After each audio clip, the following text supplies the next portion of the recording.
La razón. Pues la razón, ¿no? O sea, la razón es el primordial punto que nos va a hacer pensar. ¿Y por qué nos va a hacer pensar?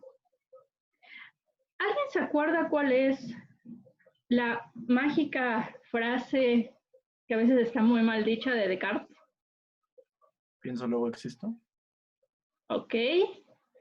¿Alguien se la sabe en latín? Cognito ergo sum. Cogito ergo sum, ¿no? Eso es un condicional. ¿Por qué es un condicional? ¿Alguien sabe de lógica acá? Si no, díganme. No. Implícitamente lleva un sí, bla, bla, bla. Ajá. ¿Pero qué es ese sí? Es que si Justo sucede algo, la condición, ¿no?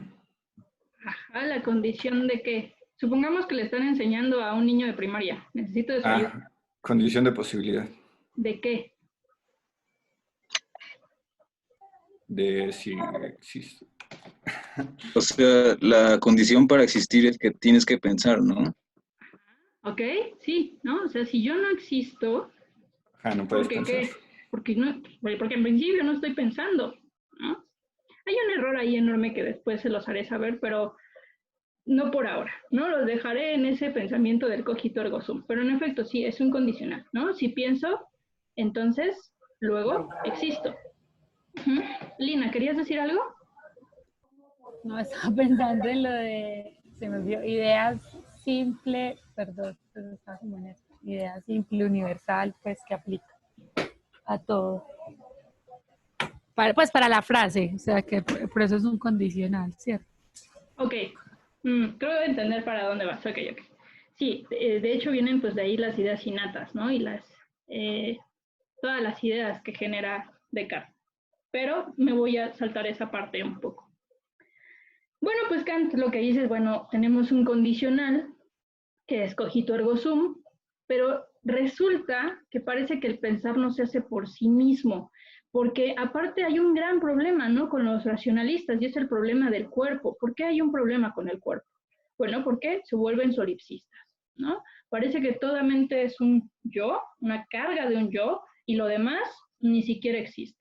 Y entonces este problema Kant lo ve, y de hecho refiere a él en regiones del espacio, porque dice, bueno, aunque parezca muy sencillo de explicar y aunque parezca algo sumamente fácil de entender, para muchos el cuerpo parece no existir, ¿no? Y entonces cuando vemos cuerpos que, como por ejemplo la mano, parece que son iguales, dice, y no lo son, son cuerpos incongruentes, y por eso va a salir el concepto de espacio a la luz en la estética trascendental.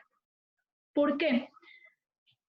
Esto lo voy a dejar anotado y cuando vayamos a la estética trascendental se los explico. O sea, porque el espacio es la única forma para que nosotros podamos ordenar el mundo que se nos presenta.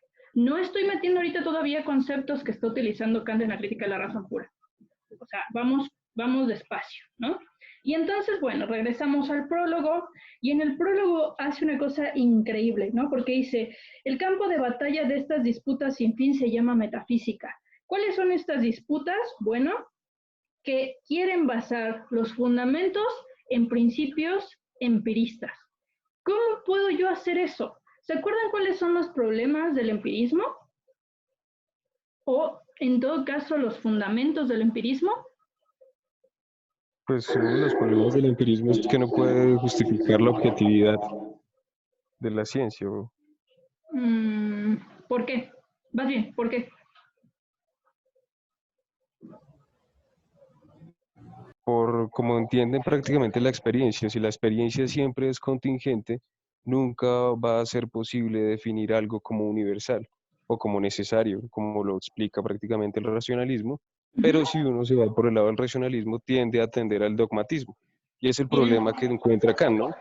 No sé si la pelea más de Kant es con el dogmatismo y el escepticismo en vez de con el empirismo y con el racionalismo.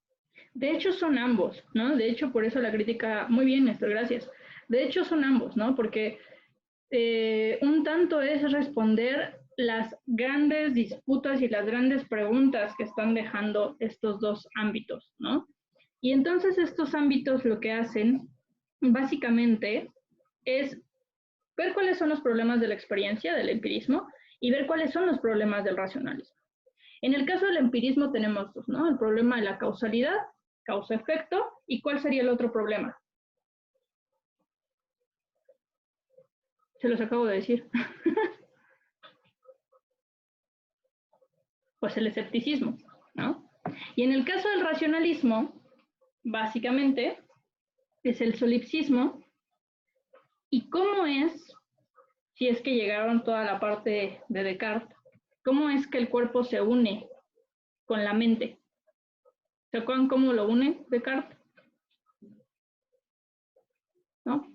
Por medio de la glándula pineal, que para mí, bueno, Laura Benítez seguramente defendería alguna parte de esto, pero yo no. Pero bueno. Y entonces, en el prólogo, Darío, ¿querías decir algo? Sí, lo que habla de que la unión la hay ahí porque es algo que no se puede dividir, ¿no? ¿La unión qué? Hay ahí la unión porque recuerdo que explica que es algo que no se puede dividir, que es totalmente unitario, ¿no? Pero veamos el problema. O sea, el problema es que la glándula pineal es parte del cuerpo, no del alma. Exacto. ¿No? Entonces ahí hay como un... ¿Cómo? O sea, ¿cómo lo estás uniendo? Ese sería el problema. Pero, bueno, ya en algún momento hablaremos de eso, ¿no? Okay. Vale. Entonces, básicamente en A8, número romano, lo que van a ponernos es el campo de batallas de la metafísica, ¿no? Para que vayan viendo en sus apartados justamente qué está sucediendo con la metafísica. En A10, por ejemplo, nos va a empezar a hablar de lo que se está entendiendo por la anarquía, por el escepticismo, por la genealogía, todo esto. Y justamente, como dijo hace rato Néstor, habla de Locke, ¿no? En este apartado, empieza a hablar de Locke respecto al entendimiento humano, ¿no? Acerca de lo que es legítimo en las pretensiones del conocimiento. Y ahí empieza también otra disputa, ¿no? Un poco lo que quiero hacer con ustedes es simplemente que tengan las bases para poder leer la crítica de la razón pura, la crítica de la razón práctica y la crítica del discernimiento. Porque si nos ponemos a hacer como toda una investigación, bueno, yo llevo casi 3 años con los chavos del seminario, entonces imagínense, ¿no? Aquí no nos daría tiempo, pero vamos a tratar de hacerlo. Ok, y entonces lo que vamos a hacer es que después de eso, de que se mete con Locke, pasa algo muy extraño porque en la crítica de la razón pura, Kant no menciona para nada a Leibniz, llega a mencionar muy pocas veces, y ni siquiera en este texto, sino más bien en los prolegómenos, a Newton, pero de ahí en fuera uno no sabe de dónde está sacando la información, ¿no? Entonces yo les recomiendo muchísimo que se vayan a la parte precrítica, se los juro que ahí van a entender muchísimo sobre lo que está sucediendo en la crítica de la razón pura, en la crítica de la razón práctica y en la crítica del discernimiento. Muchos consideran que para poder nosotros entender ahora esta parte crítica, nosotros tendremos que empezar por la crítica del discernimiento. ¿Por qué? Porque en la crítica del discernimiento lo que va a mostrar Kant, aparte de lo que es la belleza y lo que es el genio, son algunas pautas para nosotros poder entender qué pasa con la estética trascendental y sobre todo qué pasa con las categorías, de dónde provienen esas categorías. Que también es muy complicado de leerla, pero una vez que te acostumbras se te hace hasta hermosa la fregada crítica del discernimiento. Ok. Entonces, la primera crítica de la razón pura lo que va a hacer es la pregunta epistémica. ¿Qué es una pregunta epistémica? Alguien, por favor, dígame. El conocimiento, ¿no? Sobre la manera en la que conocemos. Y esa es la pregunta, ¿no? De la crítica de la razón pura. ¿Cómo es que conocemos?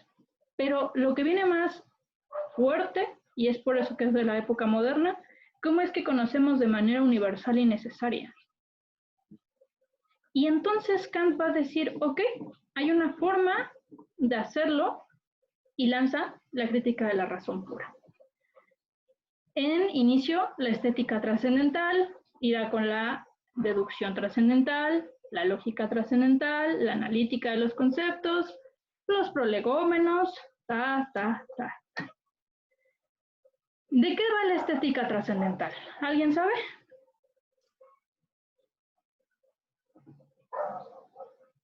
¿No? ¿Nadie? Ok.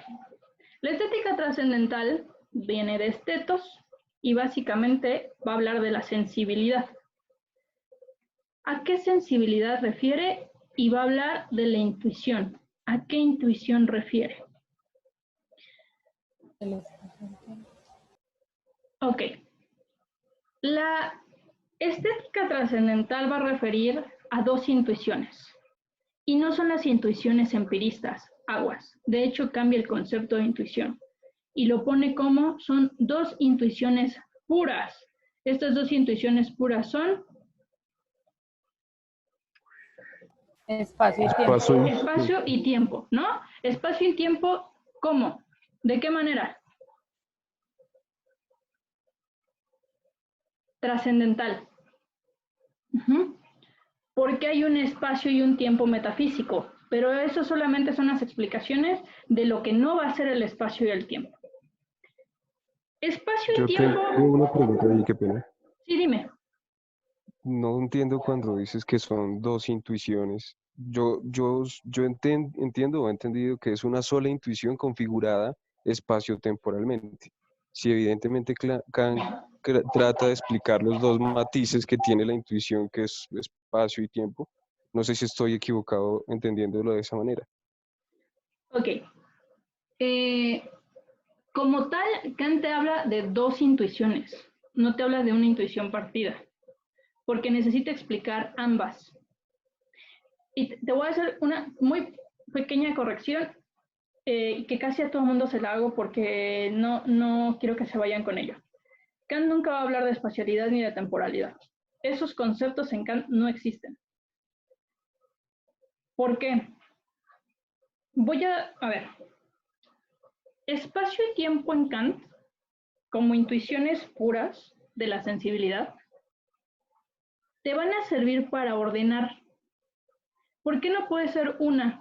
Porque el espacio es donde ordenas lo percibido y el tiempo es lo que va a dar la parte simultánea y sucesiva en conjunto con el espacio para que tú puedas ordenar eso que se te presenta.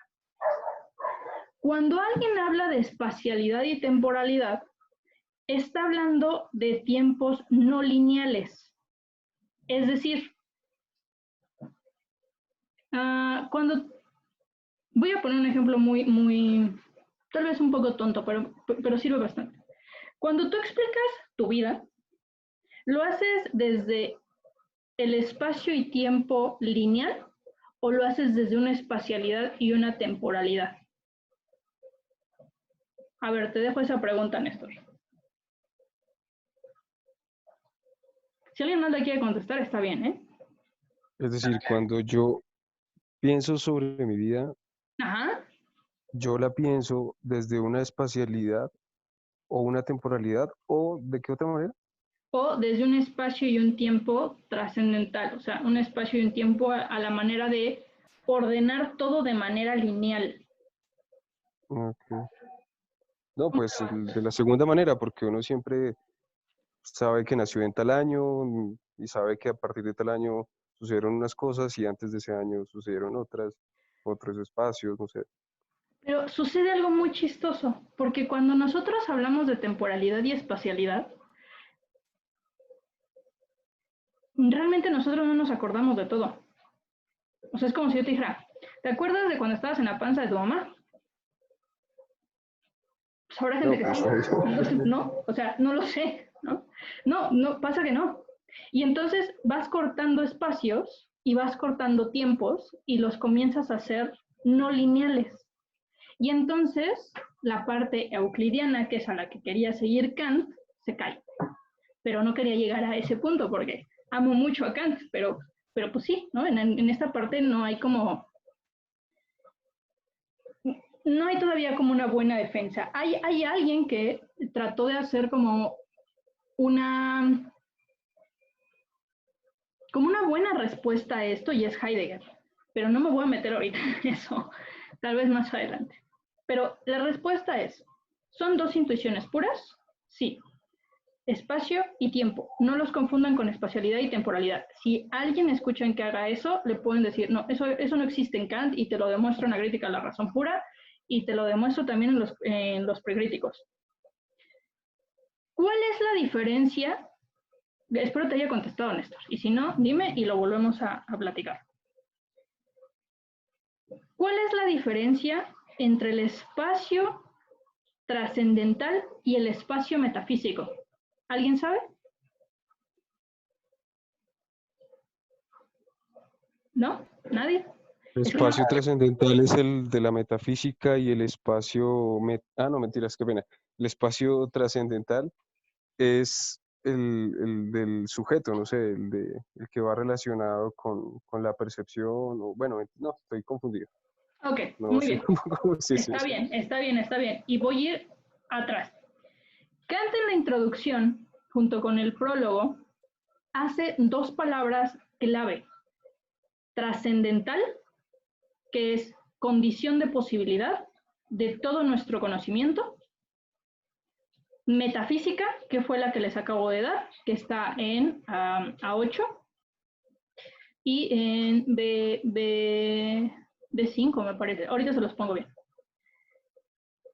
Y otro, sujeto trascendental.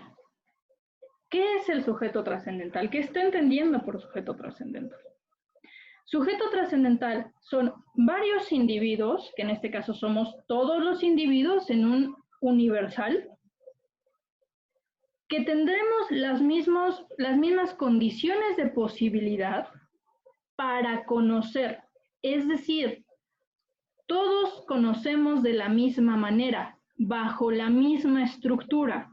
Esta misma estructura es la crítica de la razón pura.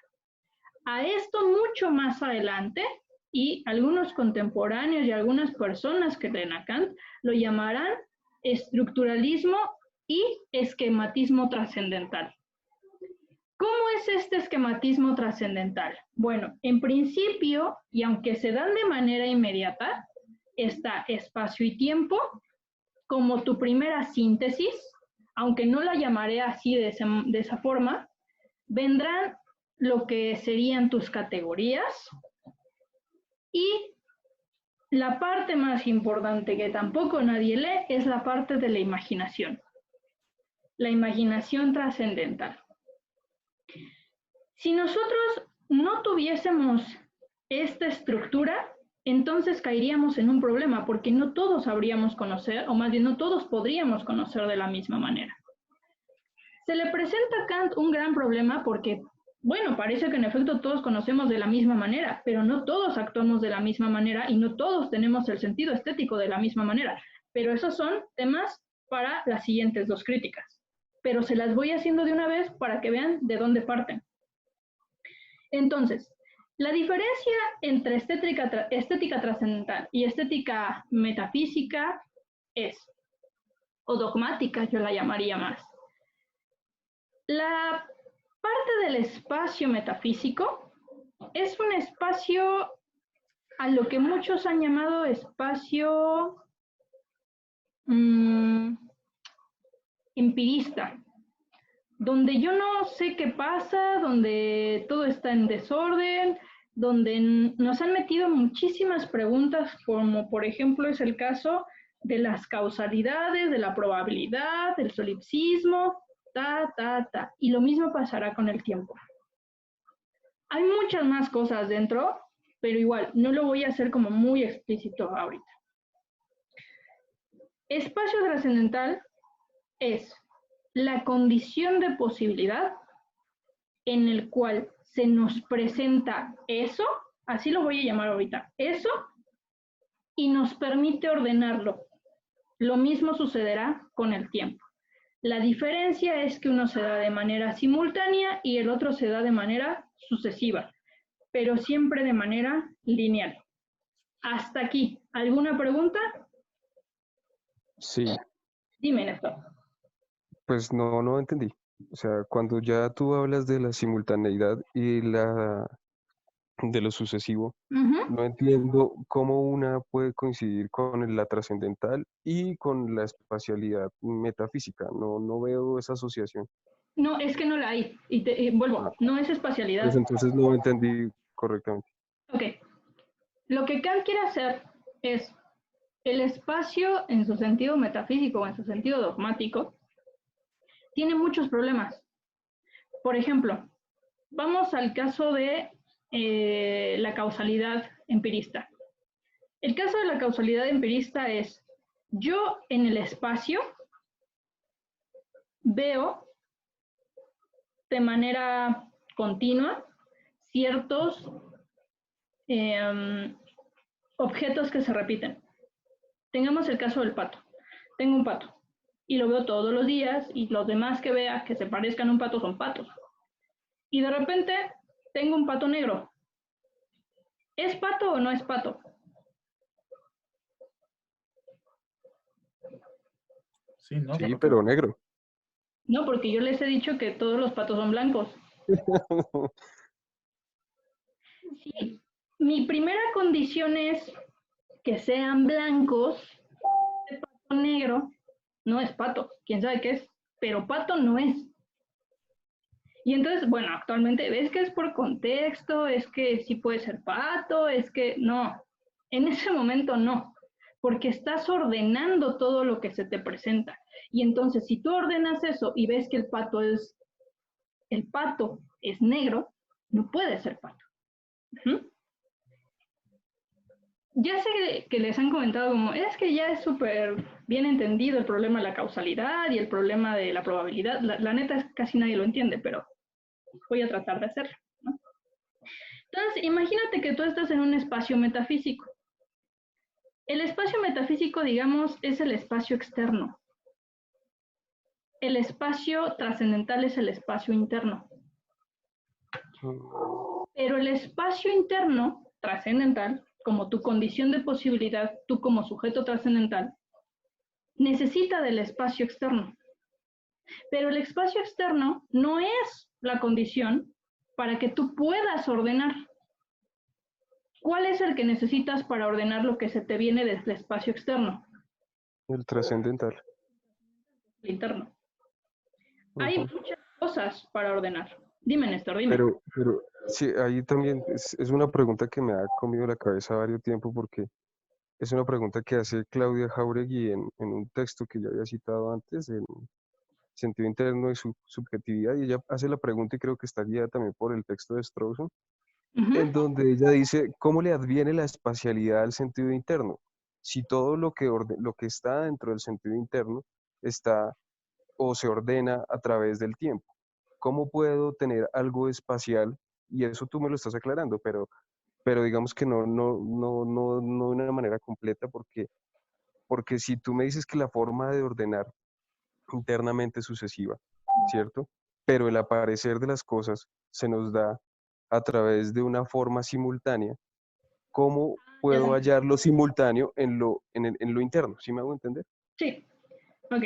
Es que ahí me estás confundiendo las dos intuiciones.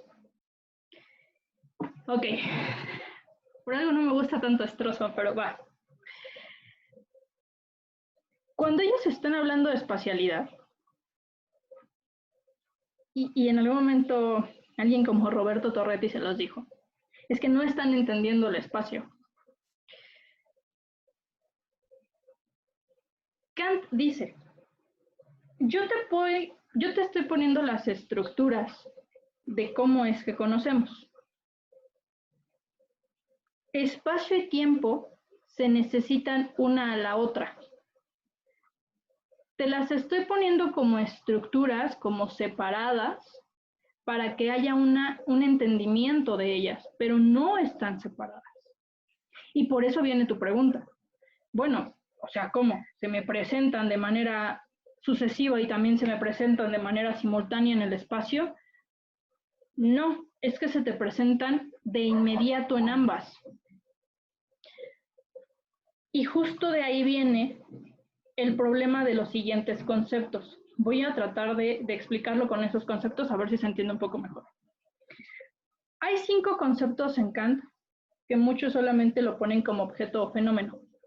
El primero es eso, tal cual, como ist. El siguiente es objeto con minúscula, y eso es súper raro porque en alemán no hay minúsculas. Fenómeno, Phänomenon, objeto de conocimiento y cosa en sí. Ah, me faltó una, noumeno, porque cosa en sí y noumeno no son lo mismo. En el momento en el que a ti se te presentan de manera inmediata, ¿qué se te presenta? A ver, ahí va la pregunta, Néstor. Si puedes, abre tu micrófono, porfis. Los demás también pueden participar, ¿eh? O sea, tú me estás diciendo que hay 6 posibles cosas que se me pueden aparecer, ¿sí? No, bueno, de hecho son 4 y 2 quedan fuera porque son de la crítica de la razón práctica. Ah, ok. O sea, Nada más 4 son- de la crítica es la razón pura. Ujú, O sea, como tal, el noúmeno no aparece porque el noúmeno lo desconocemos, ujú, exactamente. Sí, un objeto tampoco aparece porque el objeto es cuando ya lo hemos pensado, objeto de ¿cierto? conocimiento. Sí, objeto de conocimiento. Sí, bien. Por Ajá. lo tanto, lo que se presenta es un fenómeno, No, que es algo eso. indeterminado. Exacto. Yo acabo de hacer la increíble palabra, indeterminado. Eso.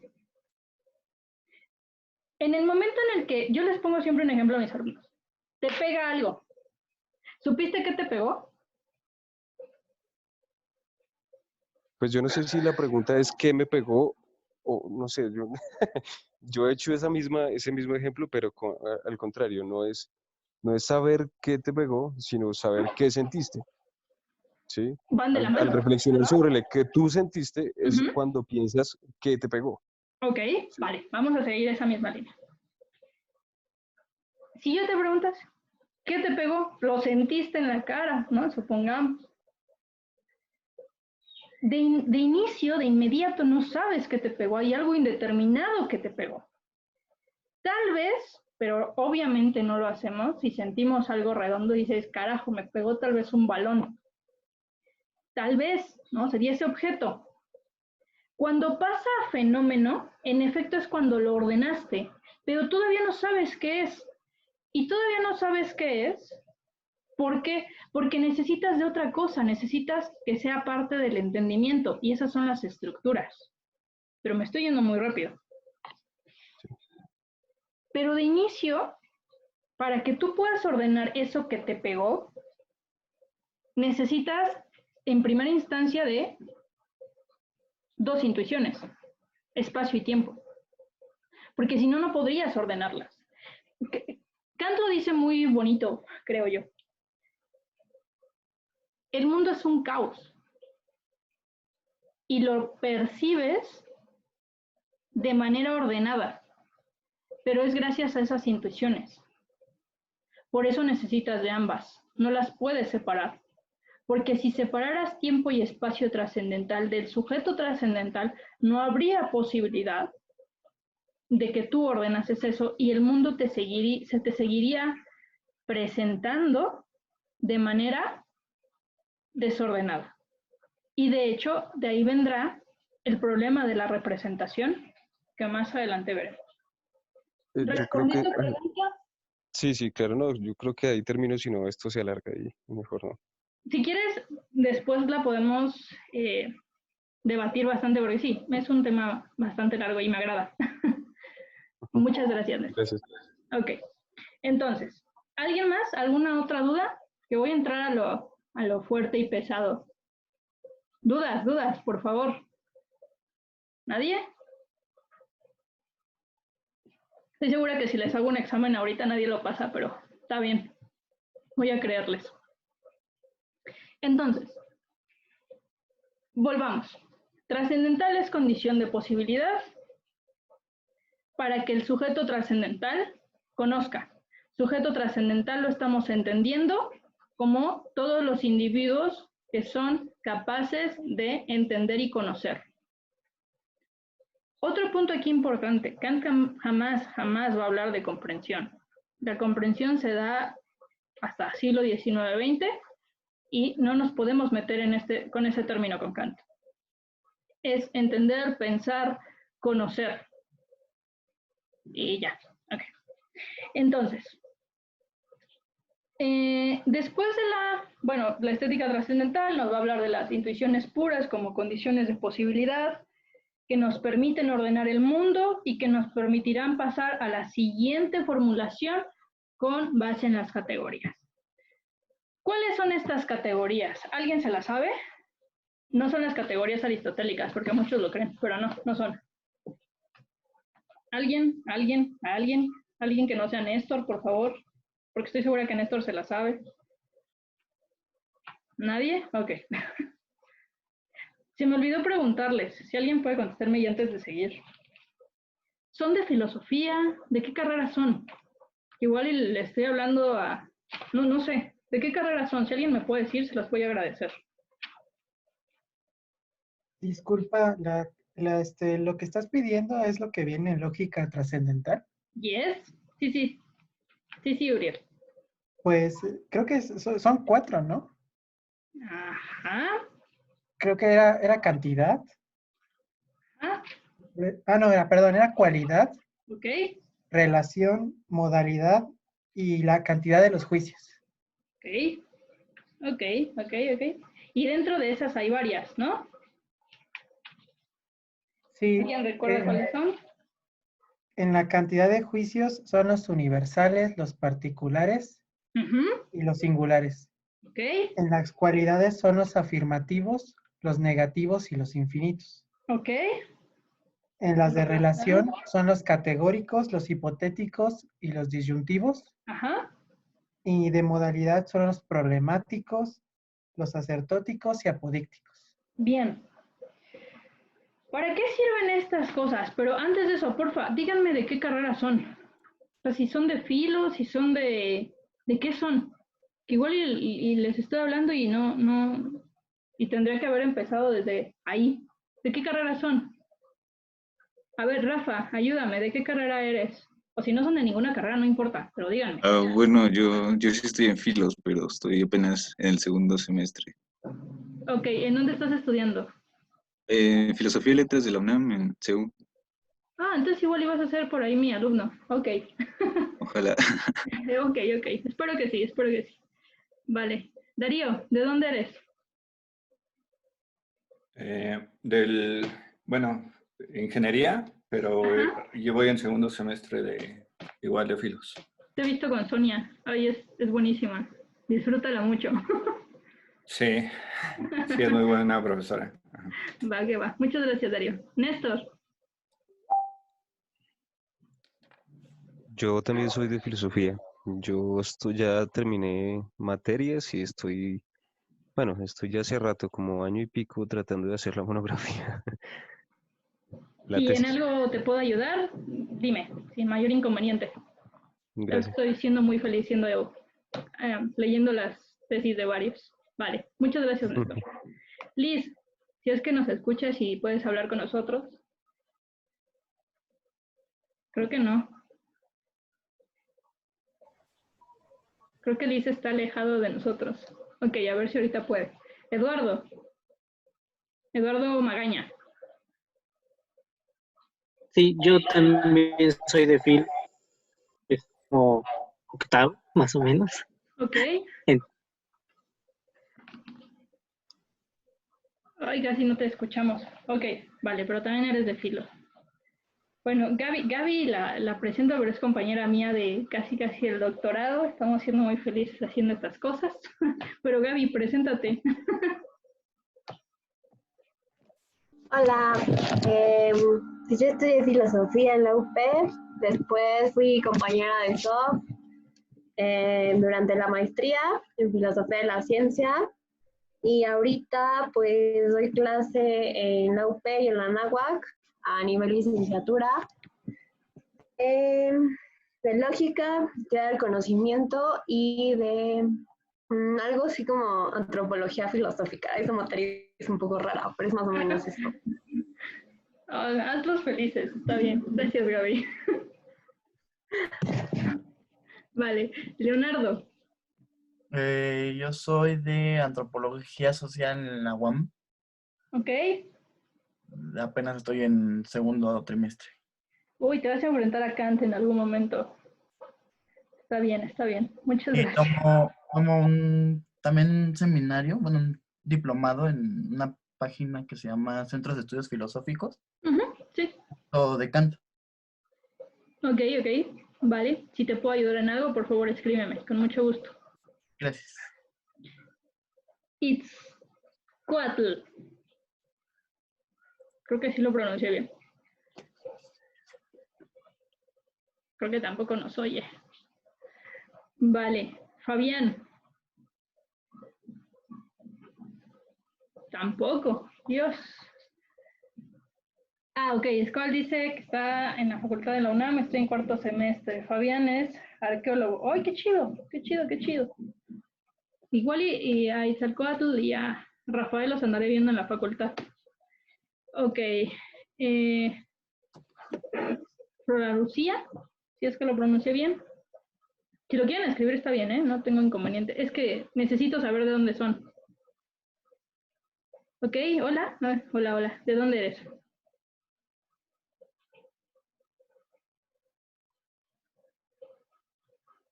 Estudios organizacionales de la UAM y acabo de entrar a Filos en la UNAM. Ah, ok. En primer semestre. Ok, perfecto. Muchas felicidades a todos los que entraron a Filos. Su vida será ahora más caótica, pero serán felices, lo juro. Liz dice, soy psicóloga de FE Zaragoza. Uy, siempre me ando peleando con los psicólogos, pero me encanta. Vale. Muchas gracias, Liz. Daniel. Daniel, ¿andas por ahí? Igual, filosofía. Ricardo Uriel, ¿de dónde eres? Teología. ¿Dónde? Teología en la Pontificia. Oh, muy bien. Perfecto. Me encanta. En algún momento traté de hacer algo de teología y teleología en Kant. En algún momento hablaré de ello. Lina. Ah, ya, es de la UDA y también es de Filos, ok. Y Gonzalo. Yo soy médico, me especialicé en psiquiatría y estudio en último año de filosofía, soy de Bolivia. Y bueno, me interesé mucho esto por el Facebook y acá en Bolivia pues la carrera de filosofía es una carrera bastante novel y pues Kant, aunque tenemos expertos, creo que es la parte más flojita todo lo que representa la filosofía moderna en la enseñanza. Entonces, bueno, tuve la suerte de agarrar este curso y veremos que cuando se den las clases siempre estar presente o tratar de estar presente. Muchas gracias, Gonzalo. Qué gusto tenerte por estos lares. Sí, voy a tratar de hacer más sesiones. Sinceramente estoy al full de trabajo. Como escucharon hace ratito con Gaby, estoy terminando la tesis de la maestría. No estoy haciendo nada de Kant, estoy haciendo algo sobre ignorancia pública en la Alemania nazi, con el caso de las enfermedades mentales. Pero siempre regreso a mi amado Kant, ¿no? Y a mi amado Heidegger, pero esa será discusión de otra sesión. Ok, Eladio, un gusto, vemos que vas llegando. Solamente quisiéramos saber de dónde eres, para saber si eres de Filos o si eres de alguna otra carrera, porfa. Hola, ¿qué tal? Buenas tardes. Yo soy de Monterrey, mi nombre es Eladio y estudio la licenciatura en Filosofía actualmente en la Universidad Autónoma de Nuevo León. Estoy en octavo semestre, ya casi termino. Bueno, me acaba de dar muchísimo gusto que muchos sean de Filos y que algunos sean, bueno, de psicología, de antropología, de arqueología. Realmente es que en todas las carreras yo solo he visto ven a Kant, de poquita, mucha, bastante manera, pero lo ven. Y una de las cosas por las que quise hacer esto es porque, como se los dije al inicio, creo que muchos profesores no tienen la capacidad de dar a Kant y de repente les dan unas cosas de Kant muy extrañas. Entonces, porque hacen, no sé, lecturas desde Gauss o hacen lecturas desde Schopenhauer, pero nunca leen a Kant, ¿no? Y entonces por eso quise hacer esto. Antes de que se me olvide, para que lo sepan, bueno, hemos estado subiendo videos a YouTube para que ustedes los puedan estar reproduciendo en muchas ocasiones. Y la otra es que Si tienen alguna pregunta de esos videos, lo pueden mandar al seminario y el seminario con todo gusto se los hará llegar a las personas que lo expusieron, ¿no? Para que también les puedan responder. De eso también va este seminario. Y si alguno de ustedes quiere participar, sin mayor problema lo puede hacer, ¿vale? Nada más me tienen que mandar como un abstract de no más de 200 palabras diciéndome sobre qué quieren tratar. Les hago como una pequeña presentación conmigo y sobre eso pues se lanzan al éxito del seminario, ¿no? Ok, entonces, bueno, pues continuamos. Si hay alguna pregunta, por favor háganla. Para eso estoy acá, ¿sí? Ok. Bueno, estábamos hablando un poco de la función lógica del entendimiento en los juicios, ¿no? Que muy amablemente Uriel nos hizo como esta abstracción de los juicios, que son cantidad de los juicios, cualidad, modalidad y relación. ¿Para qué sirven estos juicios? Bueno, una vez que nosotros hemos ordenado en espacio y tiempo, entonces pasará el acto del entendimiento, ¿no? Y el acto del entendimiento es nuestra primera síntesis, yo le llamaría.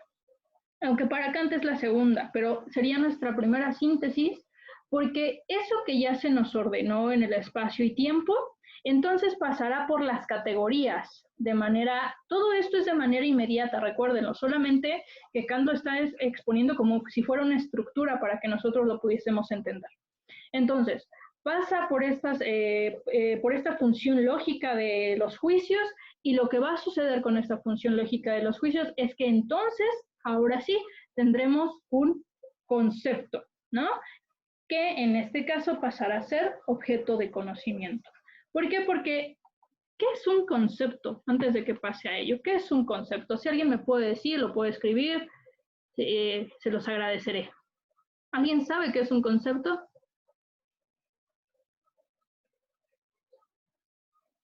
¿Nadie? Ok. Definición, ¿no? ¿Mande?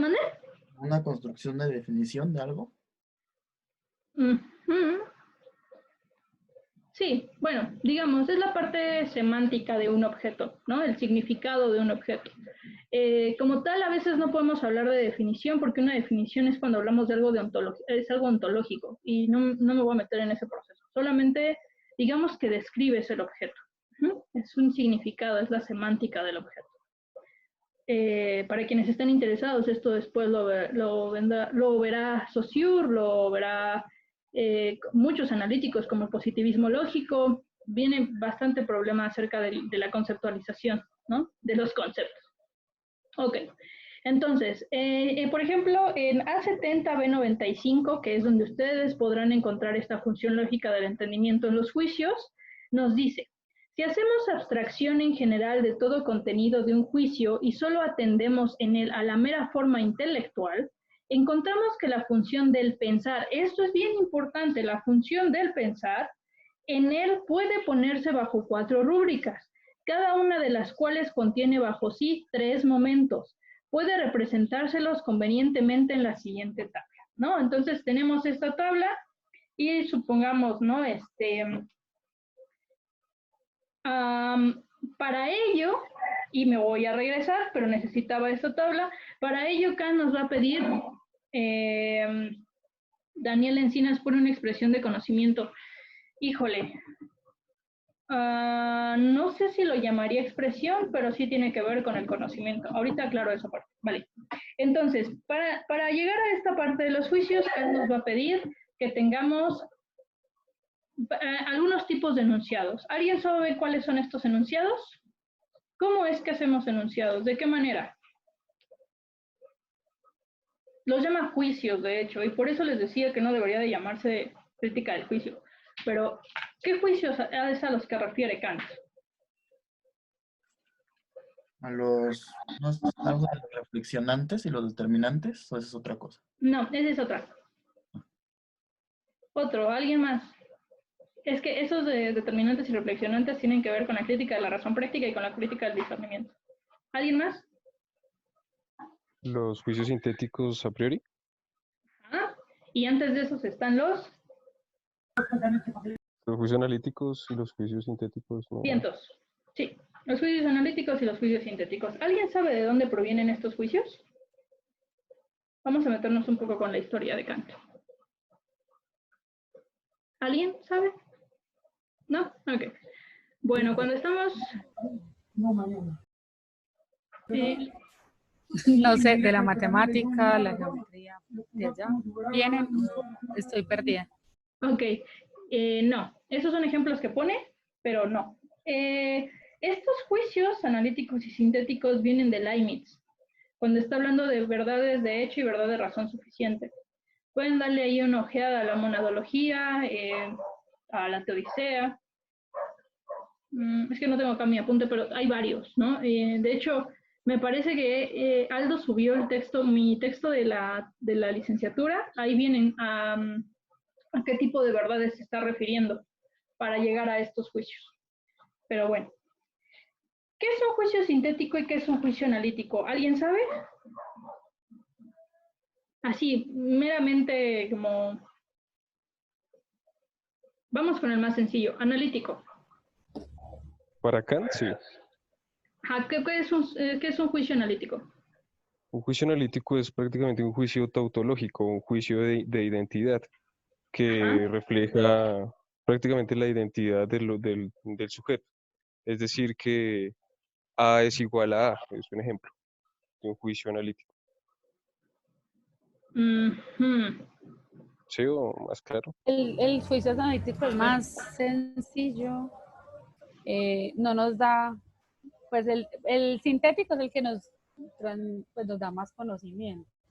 El analítico no, o sea, como que se queda ahí, pero no recuerdo como un ejemplo ahorita. Ok, se los voy a poner un poco más sencillo. ¿Cómo se conforma un enunciado? Vamos a ver si saben de español. Sujeto, verbo. Sujeto y predicado. Ok, ¿no? Sujeto, predicado, ya. No los voy a meter en la estructura totalmente, pero sujeto y predicado. El juicio analítico tiene un predicado, pero en el predicado está ya contenido lo que dice el sujeto, y en el sujeto está ya contenido lo que dice el predicado.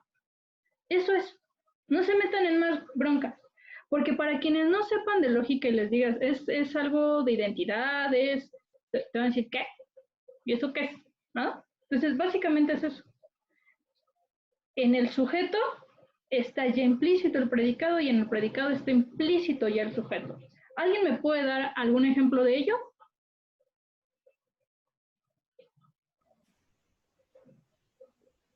Pues Kant da el ejemplo del espacio, ¿no? El espacio es extenso. Uy, hay un problemísima con ese ejemplo. Ahorita vas a ver por qué. Ajá. Y es la traducción. Ajá. Pues el ejemplo de Kant, no sé si es más exactamente que él dice todos los cuerpos son extensos. Y como, bueno, sí, como la extensión es una cualidad del cuerpo, entonces prácticamente es un juicio analítico porque no está agregando nada al concepto de cuerpo, el concepto de extensión. Perfecto. Sí, perfecto. Sí, vamos a poner el ejemplo que nos puso Uriel. El espacio es extenso. ¿Qué problema le encuentran? Que para Kant el espacio no es extenso. En primer lugar, ¿no? Claro, o sea, ¿qué sería en todo caso el espacio? Y ese es un problema que note Newton, porque Newton es el primero que lo dice. El espacio es que vayamos a la modernidad y no a nosotros. ¿Alguien ha leído a Newton? ¿No? ¿Nadie? No pasa nada. Ok, el espacio es absoluto. Por ende, no sabríamos su extensión. Y ese es un problema con ese ejemplo. Pero no los voy a meter en más conflictos. Pero como decía Néstor, sí, si tú dices todo cuerpo es extenso, pues sí. El concepto de cuerpo ya tiene extenso y ahí el punto sería que no es un bicondicional. No en extenso está el cuerpo. Pero sí, está bien el ejemplo. En este caso es un condicional, no un bicondicional. ¿Alguien sabe Otro ejemplo sería como el agua moja o algo así. El agua...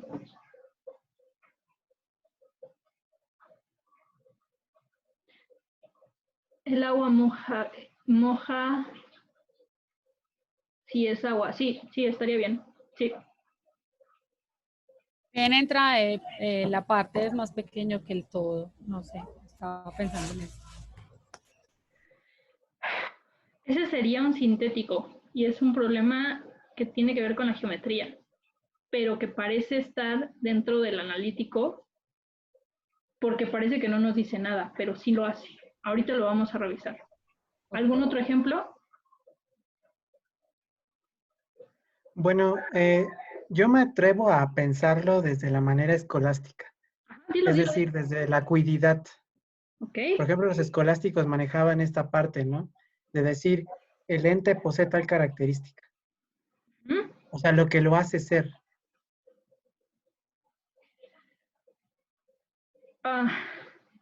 Ay, me encanta ese ejemplo. Yo no sé, sinceramente, si Kant lo pondría, porque cuando tú hablas del ser, es un problema ontológico y metafísico. El problema que yo le encontraría a eso es que no podrías demostrar la existencia del ser en tanto estructura trascendental. Podrías hacerlo y solamente desde la práctica, porque no sé si recuerdas, si es que has leído la parte crítica, y voy a hacer aquí un paréntesis. La única forma en que nosotros sepamos de la existencia de Dios, y refiere al ser, es por medio de ¿qué? ¿Alguien sabe? De nuestros actos. Pero por eso te digo, no lo sé. No creo que pusiera ese ejemplo, pero a mí me gusta. Pero vale. Entonces, juicio, para resumen, juicio analítico, el predicado está dentro del sujeto, ¿vale? Juicio sintético, ¿qué es un juicio sintético? Y aquí viene el caos para muchos y viene el golpe fuertísimo a la metafísica dogmática. Porque la metafísica dogmática y sobre todo los empiristas y los racionalistas decían, si hay algo seguro, son las matemáticas. ¿Ustedes qué opinan? Darío seguramente me va a ver feo en estos momentos.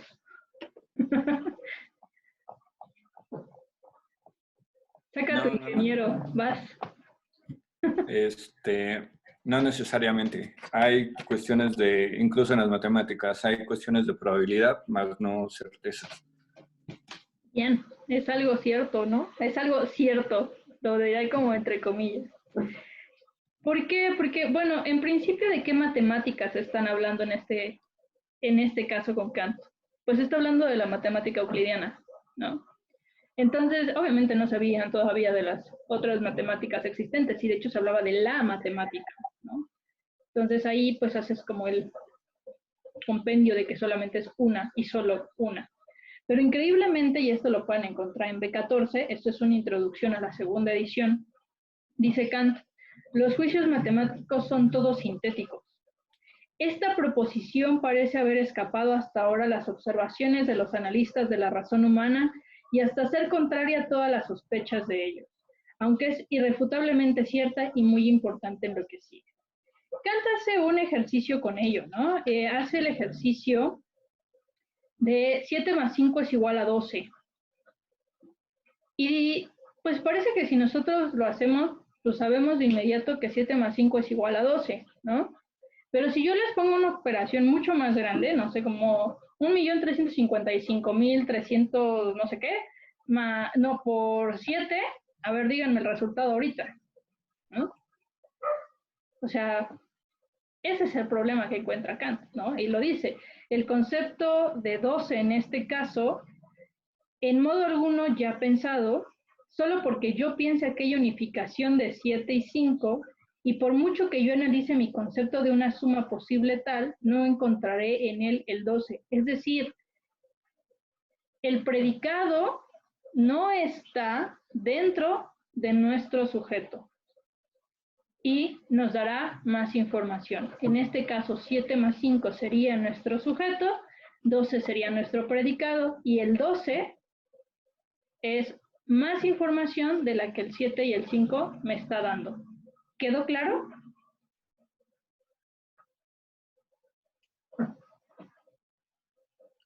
¿Cómo que es más información? Ajá. Si yo te digo 7 más 5, ¿cuánto es?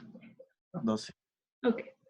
Si yo te digo, dime la multiplicación de 320 por 5. No, pues no. Ah, caray, ¿no? Ok. 320 por 5 sería tu sujeto. El resultado de eso es tu predicado. ¿Te dio información o no te dio información?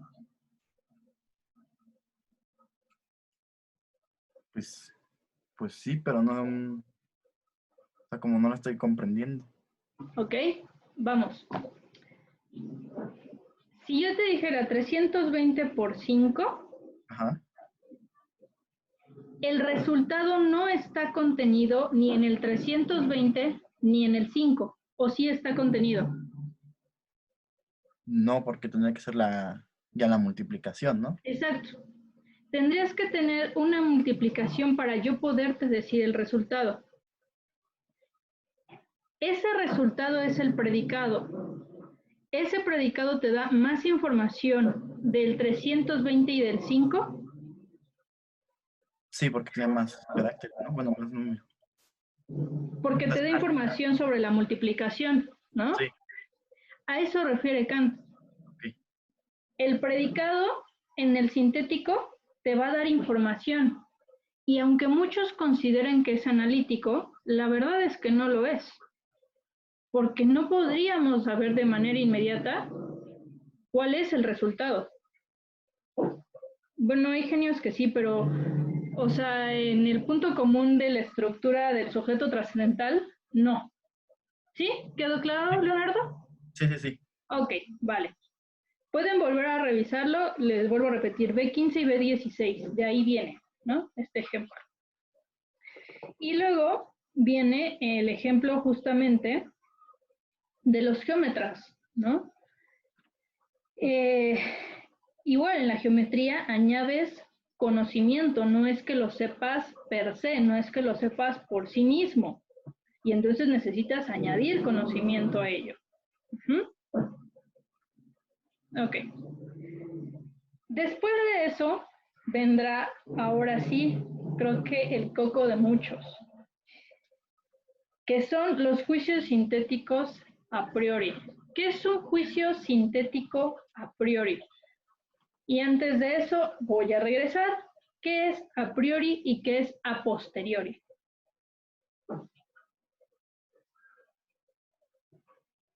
A priori no tiene un valor universal. No, a ver, Daniel pone a priori antes de la experiencia, a posteriori después de la experiencia. Ok. En un sentido latín, del latín vulgar, en efecto, esas son las descripciones de estas palabras. Sin embargo, para Kant, a priori va a tener algo mucho más fuerte, porque antes de ser antes de la experiencia, va a ser con la experiencia. Y a posteriori, pues sí, después de la experiencia. Una cosa también importante, experiencia yo siempre las divido en dos, aunque Kant no lo haga, pero creo que es por comprensión. Hay una experiencia con minúscula, que es la experiencia empirista, y la otra que es la experiencia con mayúscula, que es cuando se te presenta el fenómeno. Pero eso lo voy a aclarar ahorita. Ok, entonces, ¿qué es un juicio sintético?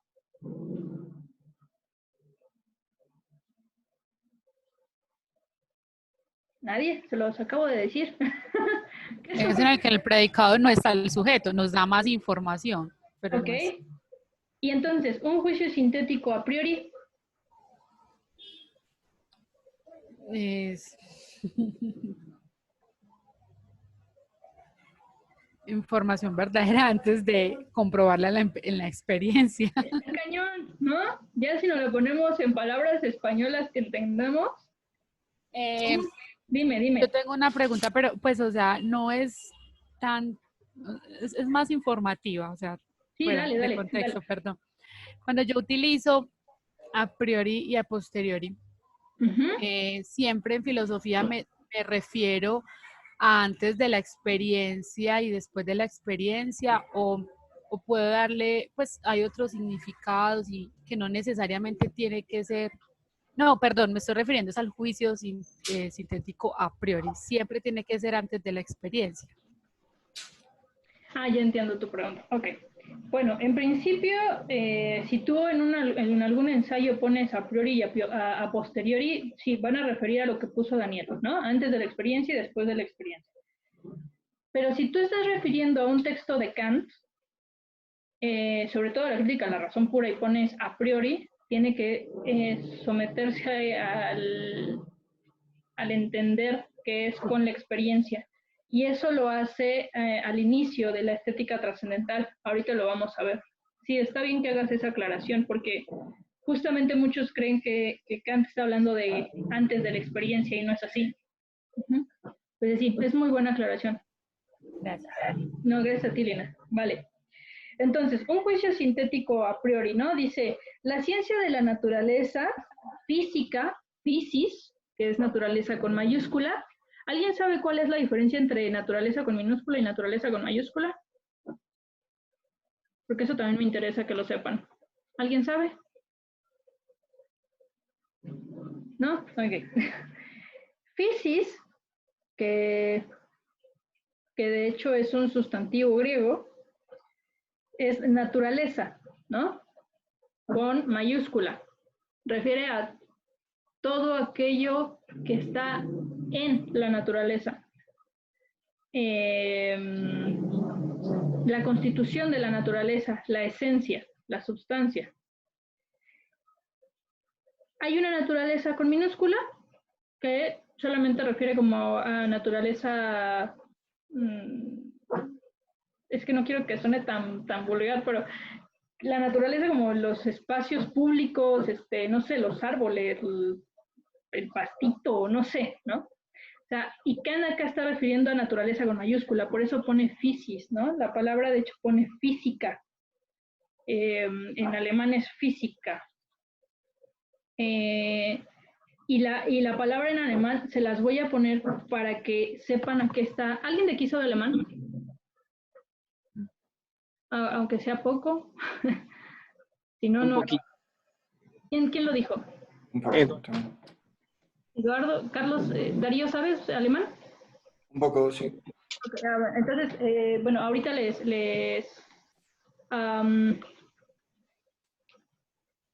voy a poner la palabra en alemán. Natur. Y ahorita también se las enseño a pronunciar. ¿Por qué les voy a poner esto? Porque muchas veces en las traducciones viene mal la traducción. Entonces ya si tienen el alemán lo pueden poner, ¿no? Entonces la palabra, se las puse en el chat, la palabra es Naturwissenschaft. La W suena como F y la S, bueno, la SH suena como G, ¿no? Naturwissenschaft. Entonces, eso refiere a la ciencia de la naturaleza física, ¿no? ¿Y por qué les estoy poniendo esto? Bueno, porque esta ciencia de la naturaleza física es donde van a contener los juicios sintéticos a priori. Ahora, pone ejemplos, ¿no? de esto. Voy a leer el ejemplo. En todas las alteraciones del mundo corpóreo, la cantidad de materia permanece inalterada, o que en toda comunicación de movimiento, acción y reacción deben ser siempre iguales entre sí. Ok, dice, en ambas no solamente está clara la necesidad, vamos a poner el primer punto, necesidad, y el segundo punto, y por consiguiente el origen a priori, sino que está claro también que son proposiciones sintéticas. ¿Alguien me puede explicar esto? Se los voy a hacer en una palabra ahorita, pero ¿alguien lo puede explicar?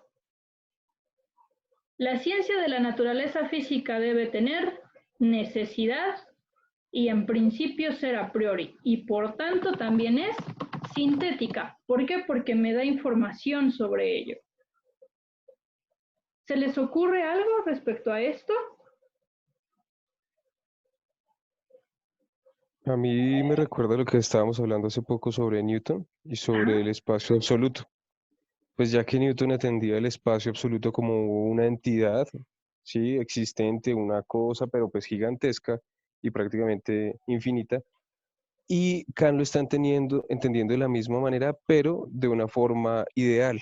Es decir, no es una cosa, sino es una idea, bueno, o un concepto o una intuición a priori, ¿cierto? Pensada Muy bien. a través de ese absoluto. ¿Sí? Sí. ¿Cómo crees que Kant, me encantó, ¿cómo crees que Kant pueda salvar esta idea de espacio absoluto sin que le digan eso es metafísico? Refiriéndolo a la experiencia, pues no sé, yo puedo contestar esa pregunta de pronto haciendo una referencia a Dufresne, que tiene un texto que se llama La noción de a priori.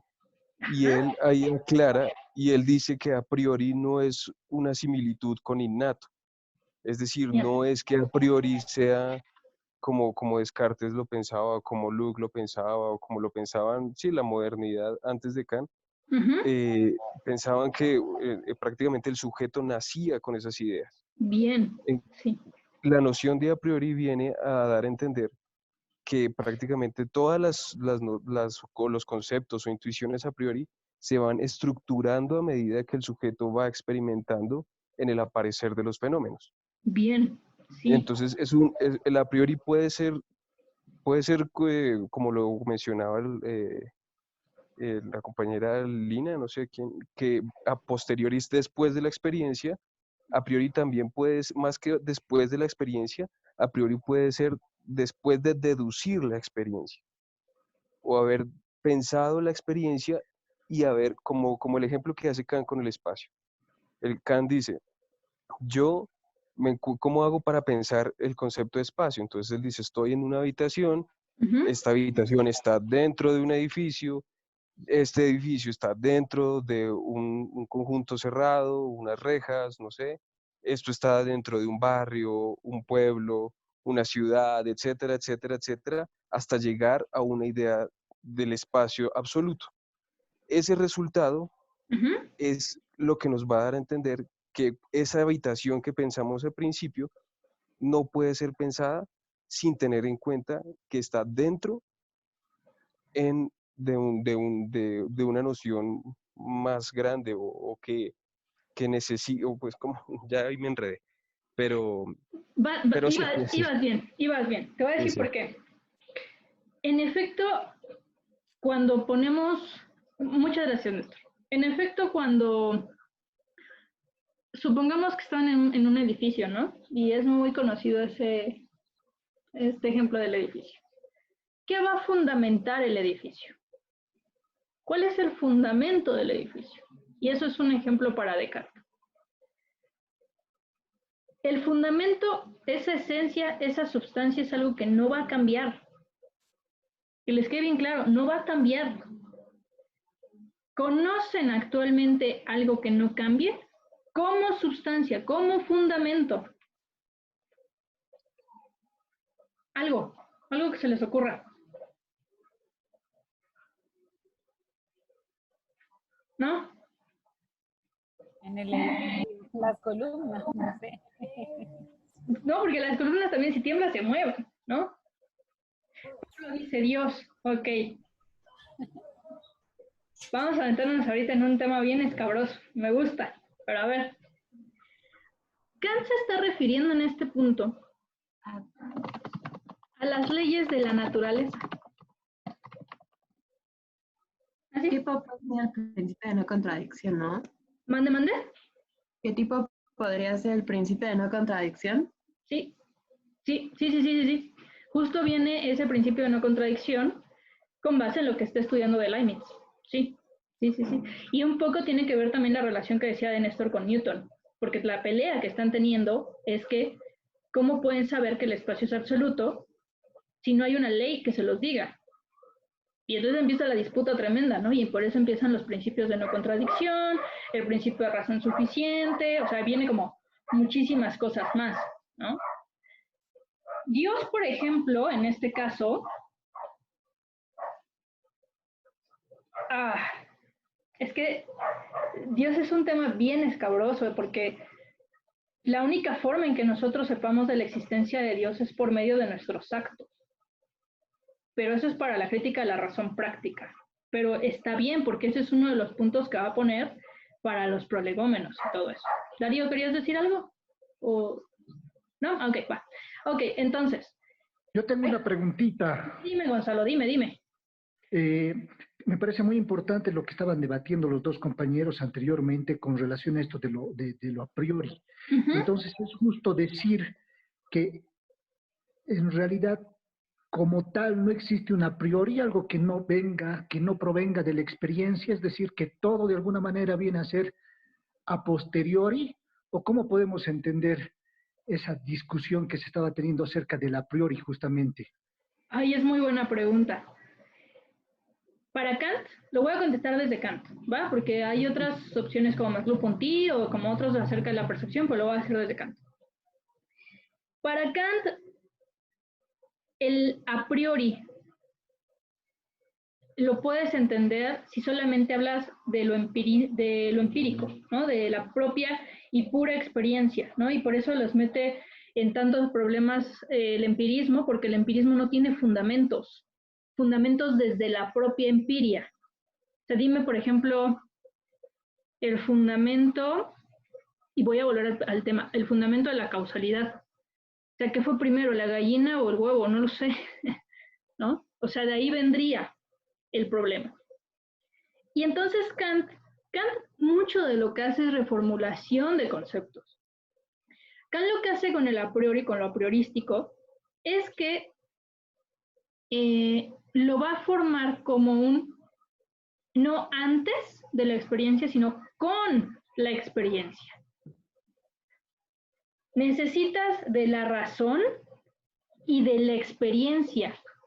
La razón está vacía si no hay experiencia. Y la experiencia está vacía si no hay razón. Necesitas de ambas. Porque si solamente te quedas con lo a priorístico, tu edificio se cae. ¿Y por qué se cae? Porque no hay fundamento. Cosas importantes, y me das pauta para hablar de esto. Cosas importantes en Kant: fundamento, progreso, verdad, absoluto, historia universal. Todos esos conceptos están metidos dentro de la crítica de la razón pura. Pero si yo solamente los hiciera desde la empiria, hoy no podrías ni siquiera defenderlos. Cuando uno habla, por ejemplo, y me voy a salir un poquito del tema para que me entiendan la parte a priori, desde el referente con la experiencia. Cuando alguien habla de historia universal, cuando Kant habla de historia universal, ¿a qué se está refiriendo? ¿A los acontecimientos pasados o a los acontecimientos que vienen o que van a pasar? ¿A qué se está refiriendo? Y esa es una trampa de Kant. ¿Alguien sabe? ¿Puedes repetir la pregunta? Que no Sí. escuché bien. Cuando Kant está hablando de la historia universal, está hablando de los acontecimientos pasados, de lo que está sucediendo o de lo que va a pasar.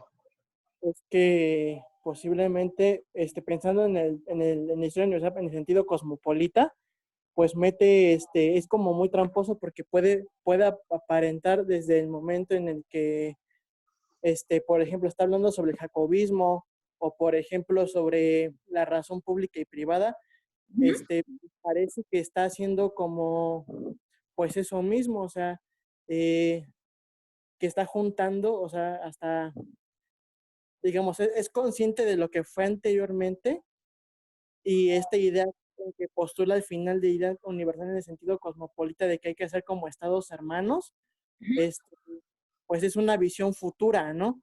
Pero, o sea, él en sí, en historia en el sentido cosmopolita, pues estaría uniendo como las tres perspectivas, ¿no? Presente, pasado y el porvenir, ¿no? Porque en ese sentido es consciente, digamos, de lo que aconteció antes con el jacobismo, está viendo dónde está parada incluso el comentario, la opinión y la razón.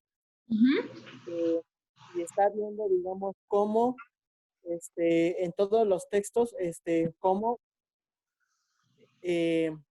sería la idea, pues así decirla, de progreso, ¿no? De cómo desde él le podría entender la idea de progreso, ¿no? Entonces, posiblemente en todos esos textos que tiene sobre la historia universal, o filosofía de la historia, estaría viendo esa,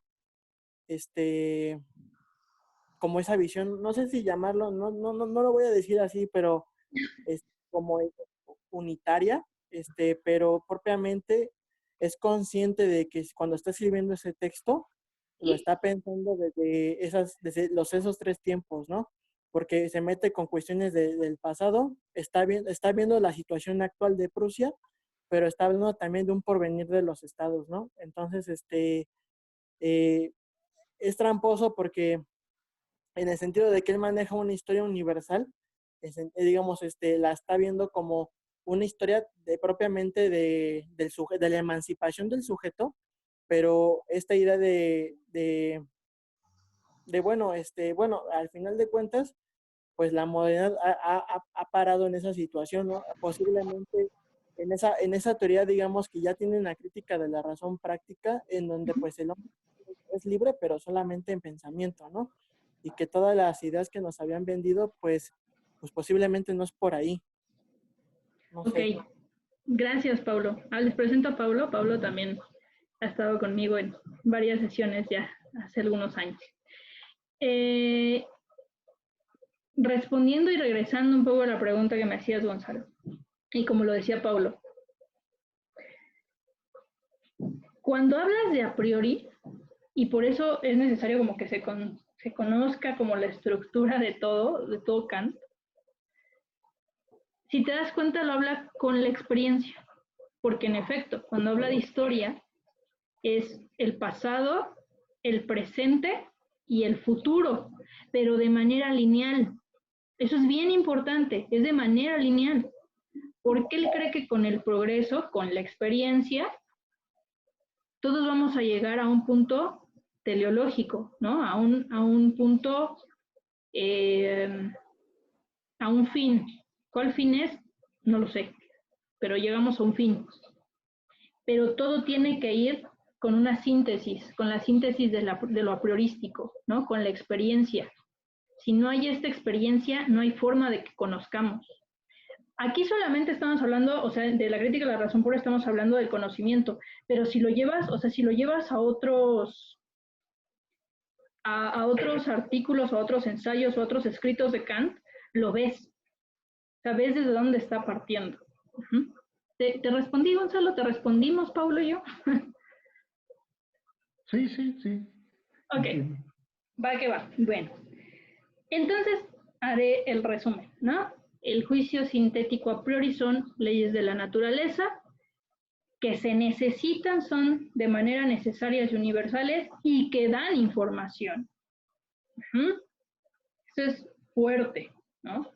¿Y a qué va a llegar con eso? ¿Se acuerdan que al inicio les hablaba de la metafísica, ¿no? De la metafísica. Porque lo que él dice es, yo ya no quiero que la metafísica sea esa, aunque fue la reina y madre de todas las ciencias, que ahora básicamente sea como basura. Y lo que voy a intentar hacer con esto, con los juicios sintéticos a priori, es que la metafísica regrese a ser la madre de todas las ciencias. Eso lo pueden encontrar en B18, ¿no?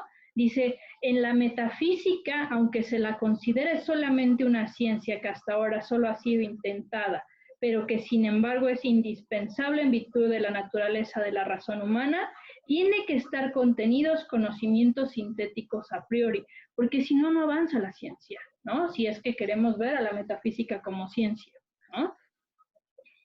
Pablo dice, pero una metafísica analítica. Ay, sí, es muy extraño porque...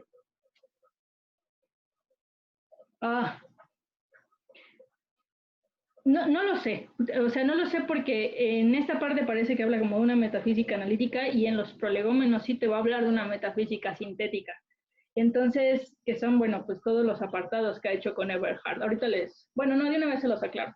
Los prolegómenos son una contestación que va a hacer a Eberhard sobre todas las cuestiones que le han dado acerca de la metafísica y que le han hecho acerca del estudio de la crítica de la razón pura. Ok. Muy bien. Yo sé que hemos visto muy poco. Yo misma en algún momento se los expuse también en el otro video, en la otra sesión. Hablar de Kant es tremendamente enorme, ¿no? Tremendamente grande. Acá yo nada más les he dado como ciertas pistas, creo yo, de cómo empezar a leer a Kant. Creo yo que hay mucho que decir de Kant. Creo yo que actualmente podemos hacer ciertas investigaciones de Kant que se pueden seguir apuntalando para investigaciones que hagan para la actualidad. Yo he puesto en entredicho, por ejemplo, la parte de varios... ay, se me fue ahorita el nombre. De varias acciones que presenta en la crítica de la razón práctica. Esto básicamente, se lo dije, es una embarradísima tremenda de Kant. Me parecía necesaria porque muchos he visto que en los videos ponen comentarios y nos han escrito al inbox diciéndonos que, bueno, muchas veces no entienden de qué están hablando, que no sabían qué entendían por ilustración, que por qué están hablando de progreso, que qué tiene que ver el espacio. Yo acá traté de hacer como una mini pequeña intervención respecto a la crítica de la razón pura. Hablaré ahorita los últimos 5 minutos acerca de la historia y son preguntas que nos han hecho inbox, ¿no? Como qué está entendiendo Kant por progreso, qué está entendiendo, por qué Kant nunca salió de Königsberg, que eso también fue una pequeña mentira porque sí salió una vez, pero de ahí nada más. ¿Por qué no hace referencia a Leibniz? Justamente, ¿no? Con la ponencia que nos hizo Paulo sobre Leibniz y Kant desde la metafísica, quedaron muchas dudas, de hecho. Pero bueno, voy a tratar de hacerlo, pero y los últimos 5 minutos les haré una pregunta a todos, a ver qué tal. Progreso refiere a historia universal en sentido cosmopolita, eso lo pueden encontrar ahí. El término de progreso es que todos vamos hacia un fin común, es teleológico, es metafísico y lo vamos aprendiendo con base en la historia. Todo lo que se diga en la historia podemos repetirlo siempre y cuando tengamos el conocimiento para hacerlo. Universal y necesario para todos en todo momento y en toda acción. Razón pura, sin contenido, la razón sin contenido, pero que se da con la experiencia. Razón práctica, lo que debemos hacer, no tenemos, lo que debemos hacer, como una obligación ante y con nuestros actos. Crítica del discernimiento, que a mí me encanta. Discernir es hacer un juicio respecto a lo bello, respecto a la belleza y saber qué sucede con el genio. Que el genio, básicamente, aunque tengamos el don, no por tenerlo vamos a ser grandes trabajos artísticos, ni solamente porque seamos inteligentes, y eso lo pueden revisar, también viene ahí, podemos ser buenos, sino más bien necesitamos de estudios y necesitamos crecer todos los días para poder ser mejores. Prolegómenos son contestaciones que le hace a Eberhard respecto a la segunda crítica, que es el segundo que se conoce como B. Mete muchos creen que ha metido una página de más en la crítica de la razón pura y por eso no se entiende, y en algún momento les diré chismes respecto a esto. ¿Y por qué decidí en algún momento hablar más de Newton y de Leibniz que de Hume y de Descartes? Porque para entender la estética trascendental, y eso lo pueden ver en el trabajo que hice de licenciatura, Kant tiene toda una pelea respecto a eso y de hecho se pregunta por qué no meterse tanto con Hume en el sueño dogmático y por qué no meterse con Leibniz y con Newton. Esto lo pueden ver en el texto que se llama Regiones del espacio y magnitudes negativas.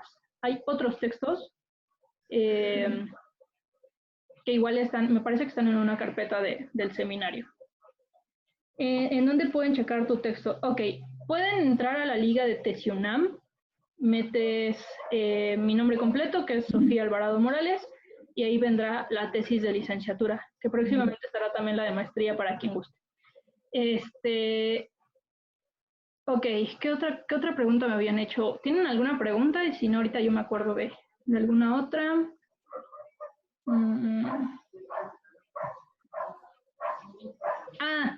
Ya me acordé de una. ¿Por qué es importante Kant actualmente? Bueno, porque sin Kant me parece que muchos no entenderían qué pasa con el conocimiento y me ha tocado ver a personas que han teoría del conocimiento en posgrados sin tener idea de Kant y sin tener idea de los modernos y repiten cuestiones que los mismos modernos han dicho que son ya falacias, ¿no? Entonces creo que por eso es muy importante. Mi pregunta para ustedes es, ¿desean que esta sesión de Zoom se continúe los siguientes días? Me refiero los siguientes jueves. En caso de que sí, por favor háganmelo saber ahora. Se los agradeceré. Y la otra, ¿qué les ha parecido la sesión y qué más les gustaría ver acá? Bien, tienen el micrófono ustedes. Yo estoy muy agradecido por este espacio y la verdad encontrar un seminario en donde pueda dialogar con alguien sobre Kant es muy gratificante, porque normalmente uno no encuentra una persona que esté leyendo la crítica de la razón pura o si la lee la ojea por pedazos o digamos que lo tienen reservado para ellos mismos y tener una conversación de esta manera, aparte como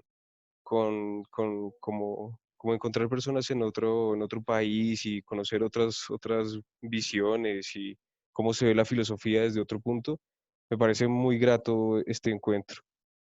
Con respecto a esta sesión, yo no sé si sería quizás abusar de tu parte y no sé, planear algo como tener un texto del cual hablemos, sí, ya sea de la crítica de la razón pura, ya sea de un comentarista que nos introduzca algún problema que tenga la obra o el texto. Y no sé, no sé si de pronto es pedirte mucho y llenarte de trabajo, no sé. Néstor, bueno, pues yo feliz por hacerlo, ¿no? O sea, creo que hay mucho que leer, hay mucho que hacer con Kant, creo que ha quedado un poco en el olvido y eso no me parece justo, porque aun cuando soy amante de Heidegger, sé que es necesario leer a Kant siempre. Se los vuelvo a repetir, la iniciativa de este seminario es que ustedes se sientan cómodos aquí al hablar de Kant, que sepan que aquí nadie comete errores, sino que más bien vamos a aprender todos. Sí puedo dejarles algún texto. Liz, Flora Lucía y Darío me han dicho que sí, que quieren continuar, igual que Lina. Yo feliz y encantada de hacerlo. De igual forma, yo sé que para muchos, aunque ya están a la mitad de la carrera, o a final de la carrera tampoco nos enseñan a leer filosofía. De igual forma, les ayudaré con eso, porque creo que aprendes a hacer filosofía, creo que ya hasta cuando estás en la tesis, una cosa así, o si no es que hasta el final de la tesis, ¿no? Entonces, de igual forma, si necesitan ayuda con alguna lectura o que necesiten algo, por favor escríbanme, me pueden escribir al inbox del seminario. No tengo ningún inconveniente. Daniel dice, todos queremos continuar. Yo estoy feliz de que quieran continuar con esto. Sí, y Pablo, dando clases es cuando empiezas, definitivamente. Sí, cuando uno da clases uno se da cuenta que sabe la mínima parte de lo que te han dicho en tus clases, ¿no? O sea, sinceramente. Miren, ahorita se los comento así, tengo mucho trabajo con la parte de la tesis, tengo mucho trabajo porque estoy aprendiendo 3 idiomas, entonces estoy al full de trabajo, ¿no? Entonces, pero me da mucha alegría que ustedes sigan el seminario, me da mucha alegría contar con la presencia de otros países. Yo creo que sí, vamos a continuar, les dejaré alguna bibliografía o algo. No sé con qué les gustaría empezar. Yo, sinceramente, sí. Yo quería decir algo, ¿no? Digamos, lo que, bueno, platicábamos el otro día, digamos, yo creo que si ya hay gente, también yo creo que tanto es válido, digamos, que la gente que pues posiblemente no tenga el acervo kantiano, yo me incluyo, ¿no? Porque yo llevo, pues ya como 2 años ya empezando a leer a Kant, ya en forma, pero, yo creo que también, para partir de un suelo común todos, porque, tanto a algunos nos sirve como repaso, a otros nos sirve como cosas que no vimos en la licenciatura y podemos irlas entrelazando con Kant. Y gente que posiblemente no haya no haya familiarizada con la filosofía anteriormente, pues ya puede ir conociendo una perspectiva, porque es lo que yo comenté